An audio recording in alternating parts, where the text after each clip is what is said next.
जय हिंद दोस्तों। स्वागत है हमारे यूट्यूब चैनल पे। तो दोस्तों चलिए आज बात करते हैं। बिहार में वैकेंसी के बहाल आ गया है।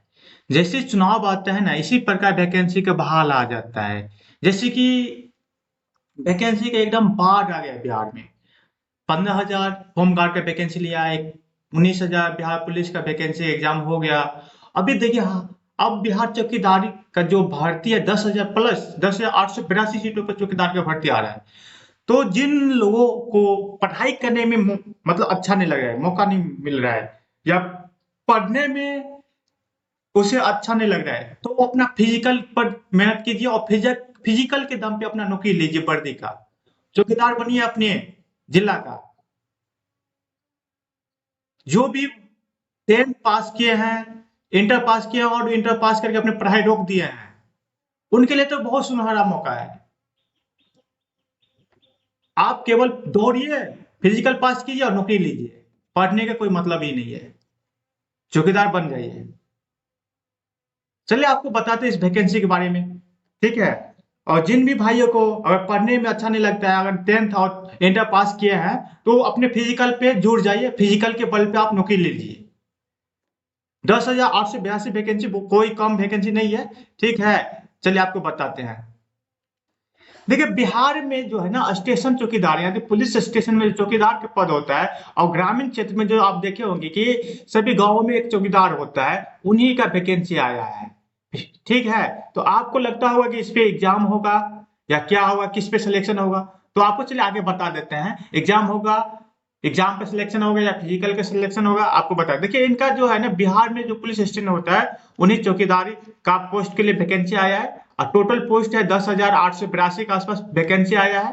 और योग्यता क्या होना चाहिए इस पोस्ट के लिए, तो 10वीं पास केवल होना चाहिए। इसलिए बोलो, जिन भाइयों ने 10वीं पास किया है केवल और इंटर पास किया, उनके लिए सुनहरा मौका है। ठीक है। और उम्र सीमा की बात करें तो 42 वर्ष तक जो भी है भाई, और जो भर्ती के सपना देख रहे हैं, वो भी फॉर्म भर सकते हैं। देखते हैं, चलिए आगे। बिहार में 20,000 चौकीदारों की पदोन्नति का रास्ता साफ हुआ है। ये देखिए, गृह विभाग का नोटिस है, 20,000 चौकीदार का पदोन्नति किया जाएगा। और ये पेपर का कटिंग है, आप देख सकते हैं। अब देखिए, इसके बारे में आपको बताते हैं कि चौकीदार का बहाली जो होगा उसमें क्या क्या योग्यता होनी चाहिए। तो देखिए, आपको मैट्रिक में कम पास करना चाहिए। ठीक है। और साइकिल चलाना कम से कम आना चाहिए। क्या आना चाहिए? साइकिल चलाना आना चाहिए। चलिए, और देखिए, मैट्रिक के अंकों के आधार पर मेरिट लिस्ट बनाया जा सकता है, लेकिन ये उम्मीद नहीं है मैट्रिक के अंकों के आधार पर। फिजिकल के आधार पर हो सकता है। ठीक है, फिजिकल के आधार पर। ये मिस्टेक से यहाँ पे टाइपिंग मिस्टेक हो गया है। चलिए, साइकिल चलाना आपको आना चाहिए और 10वीं पास होना चाहिए, आप चौकीदार बन सकते हैं। ठीक है ना। चलिए आगे देखते हैं। इसका वेतनमान जो है लेवल 1 के स्तर रहेगा। आपको जो सैलरी मिलेगी लेवल 1 के स्तर रहेगा।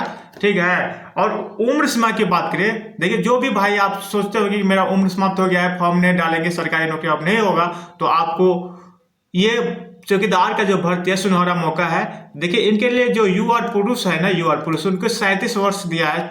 37 वर्ष तक आप इस फॉर्म को डाल सकते हैं। और जो पिछड़ा वर्ग के, अत्यंत पिछड़ा वर्ग के पुरुष और महिला, उनके लिए 40 वर्ष दिया है। और जो युवा में महिला आते हैं उनके लिए भी 40 वर्ष दिया है। और जो SC ST से आते हैं उनके लिए 42 वर्ष दिया है। ठीक है। तो आप जिन भाइयों का उम्र के लेकर अगर बोल रहे होंगे कि मेरा उम्र समाप्त हो गया, अब नौकरी नहीं होगा, सरकारी नौकरी मेरा सपना टूट गया है, तो देखिए आपके लिए सुनहरा मौका है। अपने जिले स्तर पर चौकीदार बन सकते हैं, अपने गांव में रहकर, अपने घर में रहकर नौकरी कर सकते हैं। इससे मौका बढ़िया आपको क्या मिलेगा, तो आप फिजिकल पर ध्यान दीजिए। चलिए आगे बढ़ते हैं, बताते हैं आपको। देखिए, ये तो आपको बता ही दिए। फिर देखिए, आप आवेदन शुल्क निःशुल्क रहेगा, आपका कोई चयन नहीं होगा। जो चयन होगा मेरिट लिस्ट के आधार पर होगा, मैट्रिक के अंकों के आधार पर होगा। ठीक है, मैट्रिक के अंकों के आधार पर होगा, लेकिन आपका फिजिकल मायने रखेगा इस पे। देखिए, आपका दस्तावेज में क्या क्या लगेगा। देखिए, मतलब डॉक्यूमेंट में क्या क्या आपके पास होना चाहिए। तो मैट्रिक का प्रमाण पत्र, मार्कशीट और सर्टिफिकेट होना चाहिए, आधार कार्ड होना चाहिए, निवास प्रमाण पत्र होना चाहिए, जाति प्रमाण पत्र होना चाहिए, और कैरेक्टर यानी कि आचरण प्रमाण पत्र भी होना चाहिए। साइकिल चलाने के आपको आता है, इसका स्वयं शपथ पत्र, घोषणा पत्र भी होना चाहिए।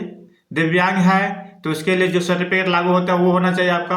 अगर आप स्वतंत्र सेनानी का पोता नाती है तो उसके लिए भी जो प्रमाण पत्र लागू होता है वो चाहिए, अब फोटो चाहिए, ठीक है। चलिए, ये डॉक्यूमेंट हो गया, वेतनमान लेवल 1 के तहत आपको दिया जाएगा, ठीक है। ये उन भाइयों के लिए मौका है जो भाइयों ने पढ़ाई छोड़ दिया है, जिनको पढ़ाई करने में मौका नहीं लगता है, अच्छा नहीं लगता है, उनके लिए ये वैकेंसी बहुत ही सुनहरा मौका है। आप इसमें फिजिकल के बल पर अपना नौकरी ले सकते हैं, ठीक है। चलिए, थैंक यू।